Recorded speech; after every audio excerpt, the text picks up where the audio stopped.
Mesdames, Messieurs, bonsoir et bienvenue au flash de 18h sur la RTB. À Banfoura, plusieurs boutiques situées aux environs du marché central sont parties enfumées hier dimanche.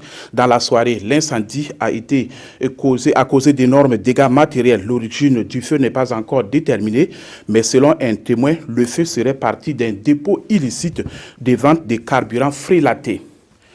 Un réseau de cybercriminels vient d'être démantelé par la gendarmerie nationale composé de 4 personnes, dont 2 étudiants. Ce réseau a été présenté à la presse ce matin à Ouagadougou. Les cybercriminels détenaient des téléphones, un ordinateur, une quarantaine de puces téléphoniques provenant de 5 pays, dont des pays européens et africains. Et selon la gendarmerie, une vingtaine de personnes ont été arnaquées et le préjudice est évalué à 25 millions de francs CFA. Aujourd'hui, 13 février, journée internationale de la radio. Les habitants de Diapaga, une localité située à plus de 400 km de Ouagadougou, la commémorent cette année dans une ambiance particulière. Ils reçoivent désormais la RTB radio 24/24 sur la fréquence 89.5. C'est une nouvelle fréquence qui a été établie depuis fin décembre 2016. Tous se réjouissent de l'arrivée de cette nouvelle fréquence qui permettra aux auditeurs de cette localité de s'informer régulièrement sur l'actualité nationale et internationale.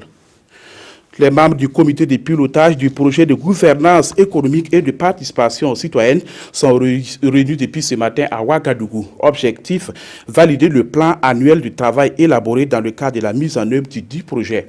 C'est un projet financé à plus de 16 milliards de francs CFA par l'IDA, Association internationale pour le développement.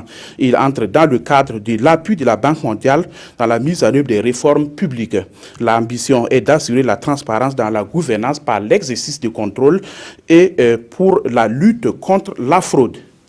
La Centrafrique, toujours en proie à l'insécurité. Le général chef d'état-major d'une faction de l'ex-Séléka a été tué lors d'une opération des casques bleus de l'ONU. Les rebelles qui se dirigeaient vers Bambari, une ville située dans le centre, ont été stoppés par un hélicoptère de la MINUSMA. Ce dernier jour, la Centrafrique connaît un regain de tension. Au moins 20 combattants ont été tués après des affrontements entre 2 factions rivales. C'est la fin de ce flash. Merci de l'avoir suivi. Excellente soirée en compagnie des programmes de la RTB.